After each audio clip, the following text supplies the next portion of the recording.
Just want to see if anybody in the room has a similar struggle to me. Anybody lose their stuff all the time? Like misplace things? Okay. In college, my roommates turned this thing called a Steve leave. And it was when I would leave the room and then have to come back because I left my keys. And then I'd leave the room and have to come back because I left my wallet when I grabbed my keys. Like I'm always misplacing things. It's just been a constant. I lose, and it's never things that aren't important, right? Or at least I don't think so. Maybe I just lost them and forgot them. But it's always keys, which you need to travel. Can't go anywhere without my keys. Can't go anywhere without my wallet, because if I travel with my keys but not my wallet, my mic's dead. It's not on? Now it's on. Now we can hear me. Cool. Here we go. Hi, my name's Steven. I forgot to turn my mic on. Hey, so I'll misplace everything, and so it's never things that aren't important, right? And so keys, wallet, phone, like you can't function in society today without your phone. Like, what are you supposed to do when you're in a room full of people you don't know? Like, I don't want to be a dork and just stand there. I need to look like I'm talking to somebody, or what are you going to do, like the Rock? Do you remember this? Everyone's dad used to do this. Like you're just in a room and and then the dad would make eye contact with another dad doing this and you'd go. They wouldn't say anything to each other. It was the same result as using your phone. But on one of my wife and I's first dates, I locked my keys in the car. It's not a good way to like prove to somebody like, yeah, I'm going to be really reliable. You can commit the rest of your life to me. Just keys stuck in there. Got to call somebody who has keys or AAA or anything. But the annoying thing to me, and probably more annoying to the people who depend on me in my life, is that I remember all sorts of things that aren't real. Like I'll remember parts of conversations, I remember lines from movies, I remember quotes from books, but if it's real, like tactile, tangible, it's gone. There's a concept, it's actually a developmental part of the brain called object permanence. Forgot that one. Wow. This is bad. ADD right out the wazoo. That's not a word. Anyways, object permanence is a thing that you develop really early on as a baby. And it's actually the idea that if you can't see something, like if I put my phone behind my iPad, my phone's still here. Everybody knows that, right? But babies don't have that. That's why peekaboo is such an adventure for babies. Because you hide your face and suddenly they think you're gone. And then you show up again, they're like, oh my gosh, you're back! They're so glad, which also elevates the real peril that your baby's in every time you play peekaboo with them. Just reset for you, you know? But I don't think my brain has that. Because I set my keys down or my phone down or my wallet down, and once it's out of sight, it is just gone. And this has been a constant struggle in my life to the point where, and this might sound a little overblown, but it's the reality, one of the most frustrating things to me in life is when I know something's in the room, and it's always important, phone, keys, wallet, can't do life without it, but I just can't find it. Like I know it's there, I just don't know where it is or where to look. And you might not have that same experience with your keys, but I do think that this is a really well-shared frustration among all people. You might not be looking for your keys, but I think everybody's looking for something in life. We're looking for hope, we're looking for peace, we're looking for truth, we're looking for some joy. And even if you're not religious, you still hope that those things are out there. But maybe the most shared human frustration in life is this idea of looking for the things that we think will bring us life, but not being able to find them in the places that we look. Amen. And there's a moment in the Easter story, in Luke 24, where we pick up after the death of Jesus, and what we find is some insight in this exact search that I think all of us are on. You're not looking for your keys, but you might be looking for hope. Like, I don't know what the year has brought for you, but maybe this year has been a year of a lot of despair, and so you're looking for some reason to keep on going. Or maybe this year has been full of chaos, and you're looking for some peace. Or maybe you're here on Easter because you're like, I've looked everywhere for some life, and fine, I'll finally go to church on Easter, and hopefully there's something of value here. But in Luke chapter 24, we're sitting in the aftermath of Jesus' crucifixion. Jesus being the guy who claimed to be God, who said that he came so that we could have life, and he actually said so we could have life abundantly. Like all the things that you've been looking for in life to bring you life, Jesus said, I've come to give you. That he said that he was going to be the end of our search for hope, for love, for truth, and for peace. That he's the Prince of Peace. God said that he sent Jesus because he so loved the world. If you're looking for love, it's supposed to be in Jesus. But now he's dead. And his followers are discouraged, they're dispersed, and this is what Luke says. But very early on Sunday morning, the women went to the tomb, taking the spices they had prepared. They found that the stone had been rolled away from the entrance. So they went in, but they didn't find the body of the Lord Jesus. As they stood there puzzled, two men suddenly appeared to them, clothed in dazzling robes. The women were terrified and bowed their faces to the ground, and then the men asked a question. And I want you to pay attention to this question because everything I have to say to you after this has to do with what these two messengers from God say to these women. The angels say, "Why are you looking among the dead for someone who is alive?" He isn't here. He's risen from the dead.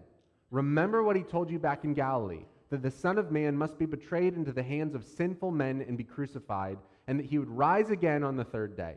Then they remembered that he had said this.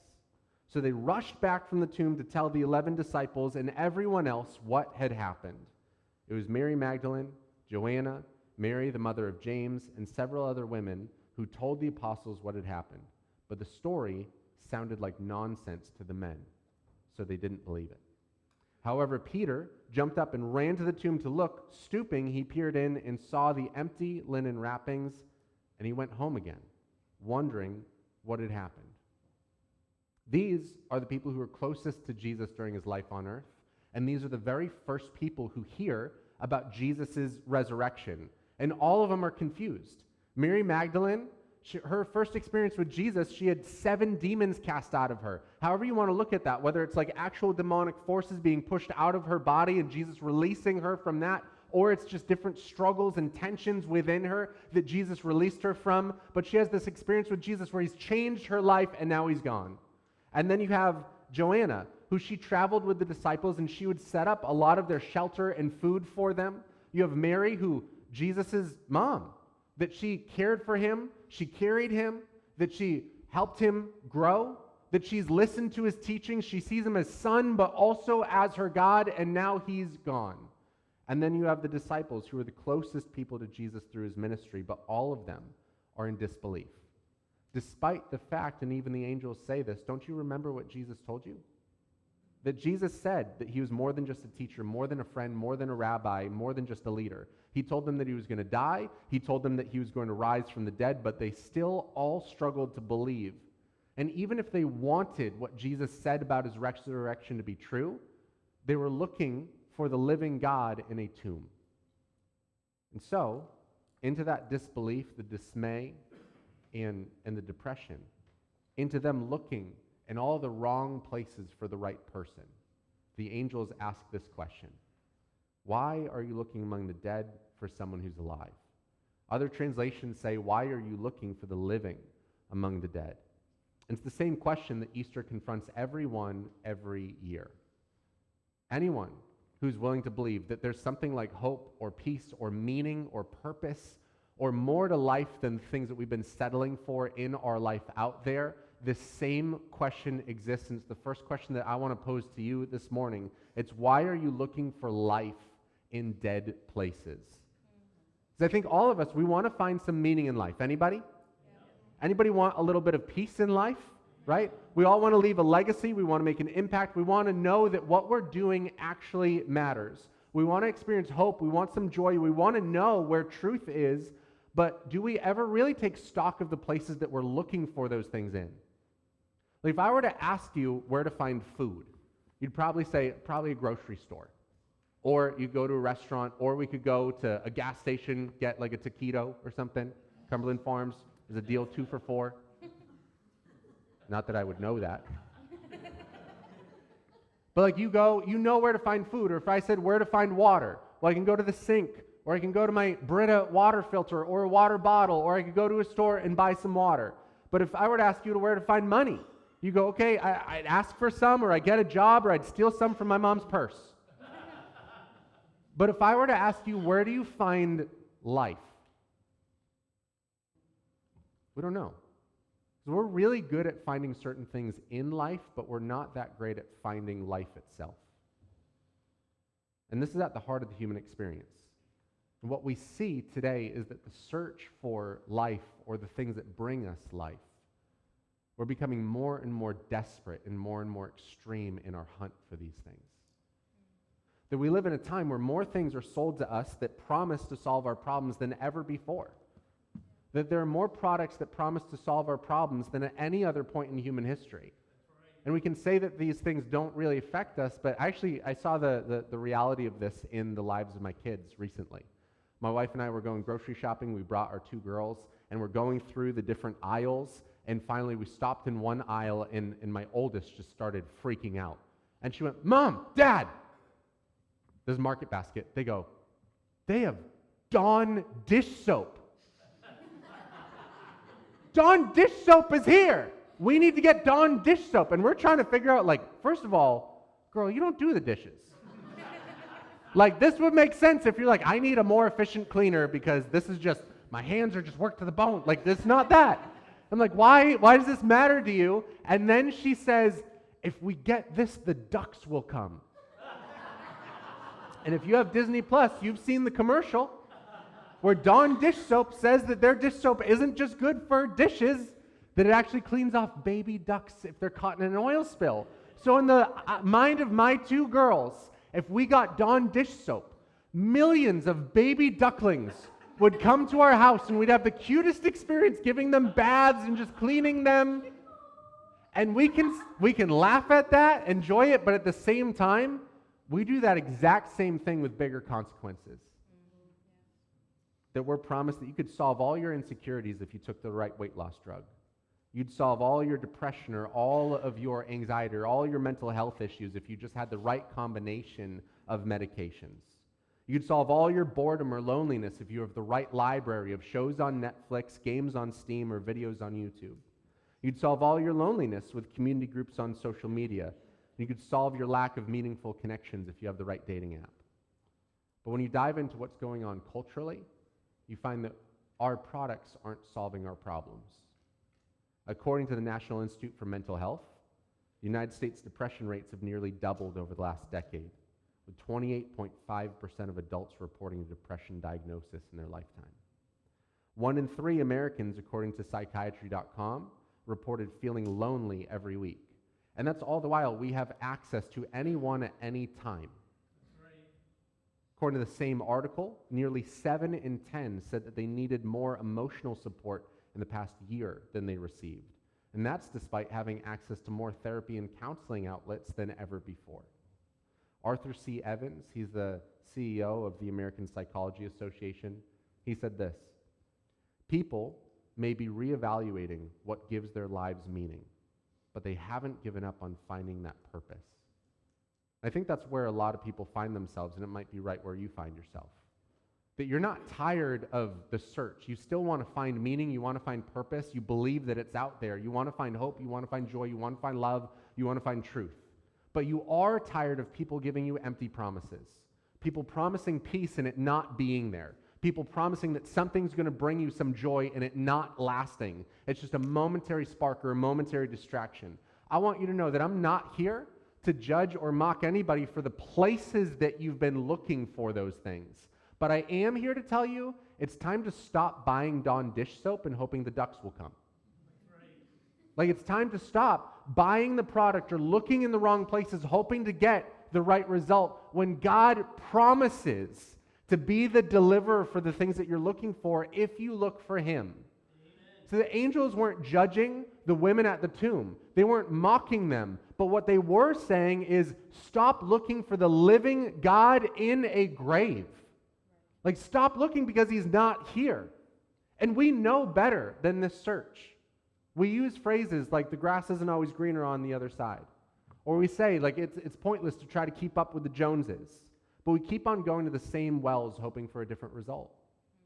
Elon Musk, whatever you think of him, all that there is something that we could all agree on him about is that he's got a lot of money. That's right. He said this recently: Whoever said money can't buy you happiness really knew what they were talking about. It's the richest man on the planet. And he posted that on his own account, on his own social media app that he owns. Money can't buy you happiness. So I go back to the question, why are you looking for life in dead places? I think there's a tendency in all of us that when we feel like we can't get what we want, we settle for just wanting more of what we feel like we can get. And so I'm not content, but I found a lot of content, and so I'll just amuse myself with that until I forget that I was actually looking for something meaningful anyways.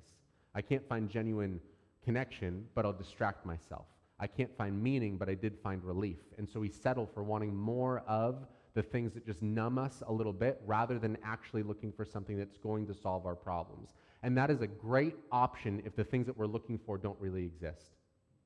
If there is no hope, if there is no joy, if there is no love, if there is no truth, then great. Just amuse yourself away or look for a little bit of spark of something in your life. If these are just illusions and the problem is that there isn't anything that'll solve our problems, then go ahead, amuse yourself. But I think just like the women who are looking for the living God in a tomb, maybe we just don't know where to look. But think about what they were looking for.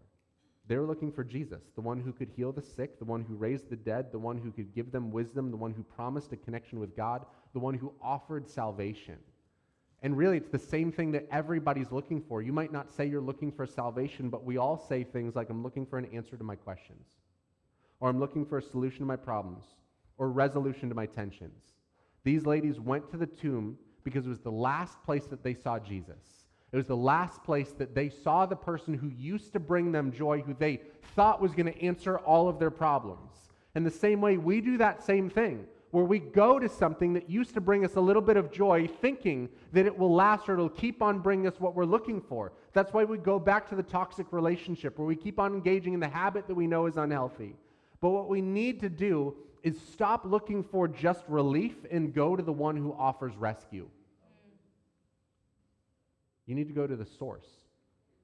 Because if I were to ask where you find food, you go grocery store. But if there's nothing at the grocery store is closed, where do I go? I go to the farmer's market. If the farmer's market's closed, where do I go? I got to go to the farm.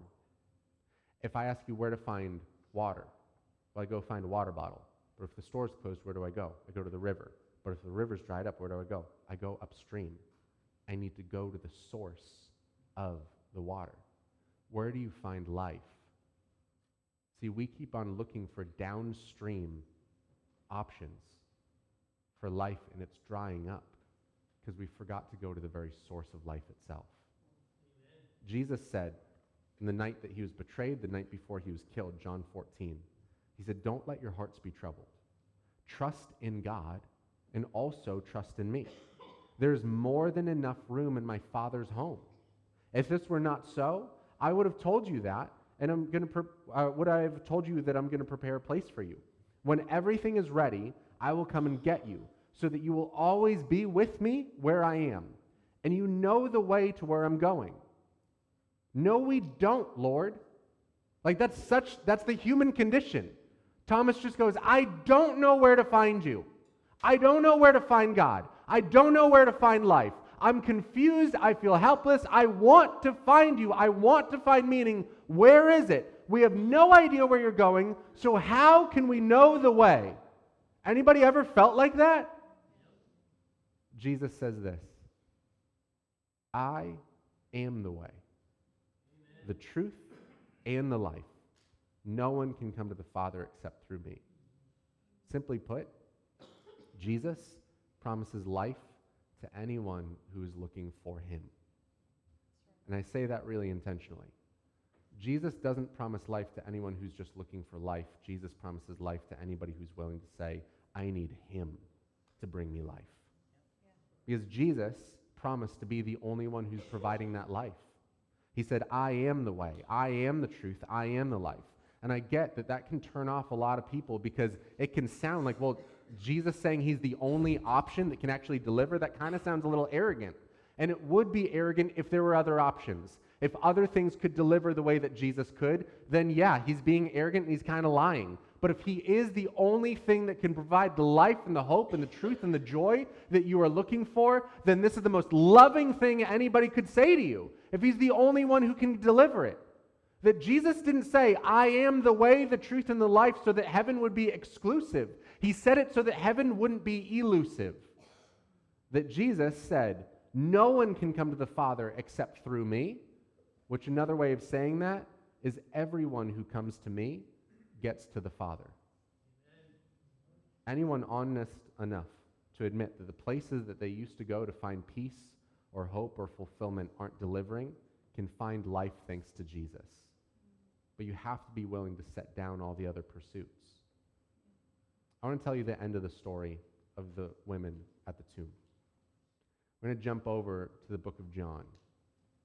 That in John chapter 20, the other ladies have left. And Mary Magdalene is at the tomb. And says this, Mary was standing outside the tomb crying.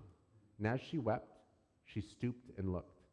She saw two white-robed angels, one sitting at the head and the other sitting at the foot of the place where the body of Jesus had been lying. Dear woman, why are you crying? The angels asked her. Because they've taken away my Lord, she replied, and I don't know where they have put him. She is so in despair that she's literally talking to two angels who are sitting on Jesus' bed, kicking their feet. Like, I don't know if they can reach the floor or not, but they're looking at her going like, why are you crying? Like, literally, it doesn't say that they appeared just like men. It says there were two angels sitting there going, why are you so sad? And she is so in the middle of her desperate search for life that she can't even recognize the glory in front of her.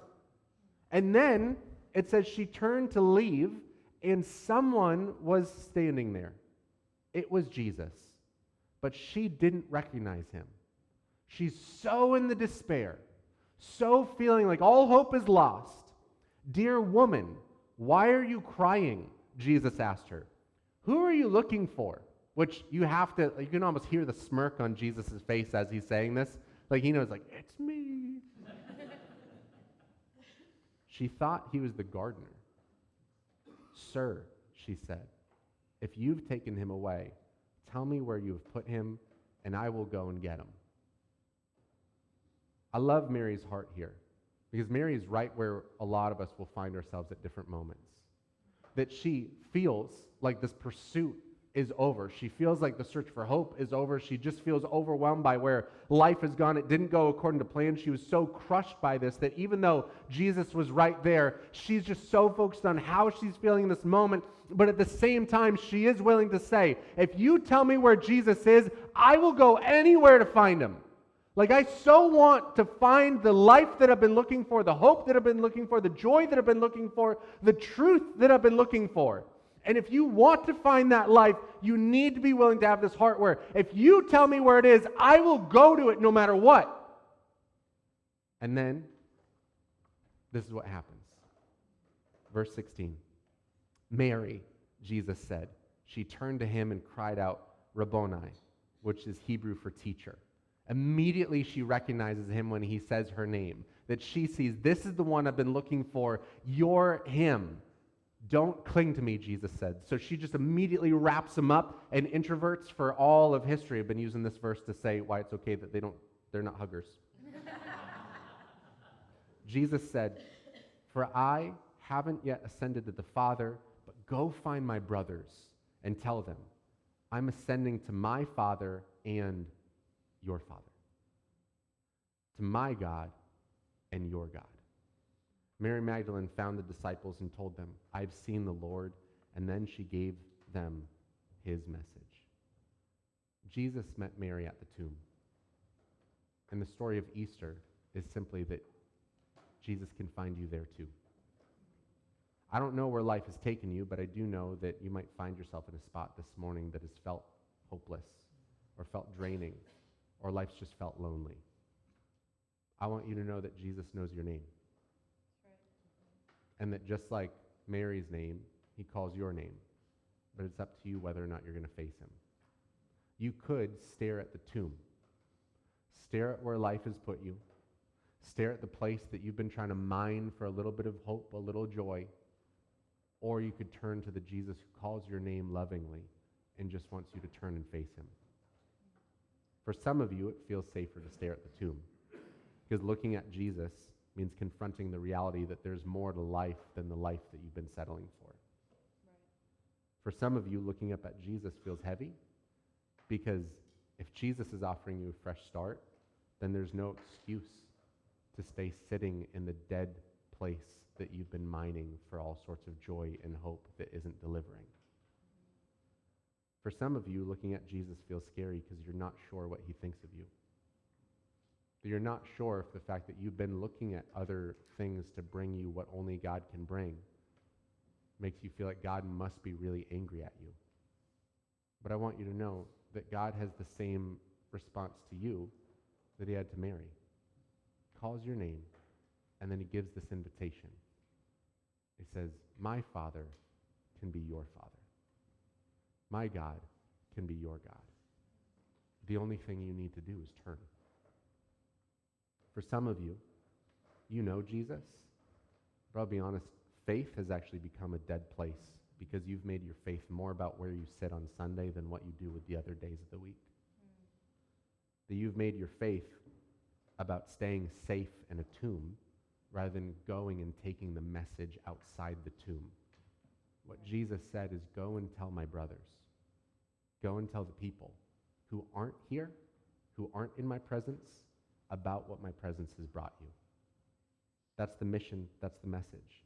That Mary's first encounter with Jesus led her to tell everybody that she cared about most about the God who mattered to her most. Jesus is risen. And that's good news for everybody. Amen. And it's good news for you too. Right. I want you to bow your heads, close your eyes.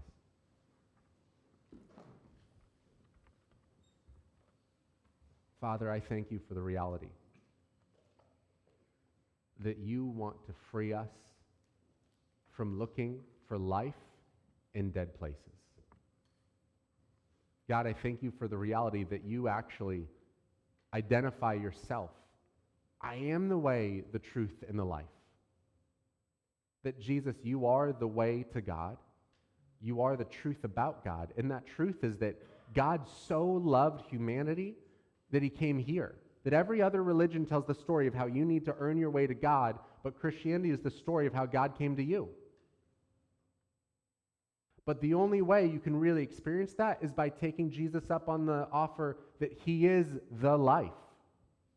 That if you're looking for the things that truly bring life, hope, joy, peace, faith, truth, all of those things have a name, and their name is Jesus. So it's time to stop looking in all the other avenues, all the other directions for the life that you've been looking for. Because Jesus offers life and life abundantly. So you might find yourself in a tomb this morning, in a dead place. God can meet you there, just like he met Mary there. And the good news is, even if you've been mining dead places for life, the life-giving God can bring new life to you so you have enough energy to step away from those places. All you need to do this morning is turn to Jesus. And turning to Jesus means turning away from what you've been looking at, what you've been looking for. So I simply just want you to hear me on this. That Jesus gave up his own life so that you could be free from the sin that has been draining you of life. All of us are guilty of sin. Sin's just disobedience to God, selfishness towards other people. All of us are guilty of it, me included. But Jesus died on a cross to pay for the penalty of our search in all the wrong directions. But then he rose from the dead so that just like Mary, you could go from despair to hope. You could go from feeling like life is pointless to life has purpose. But all of that is centered on you choosing to trust in Jesus. So if you want that relationship with Jesus, I just simply want you to say in the quietness of this moment, Jesus, I give you my life. Give you my life. God, I thank you for you. I thank you for your sacrifice for us. And I thank you for the fact that you offer new life, that we don't have to be trapped in dead places. We don't have to search in dead directions for life. That you clearly give us a sign and say, I gave up everything so that you could have everything. God, help us have just such a deep conviction about the fact that you are the one who brings life, that you are the one that we search for above everything else. Amen.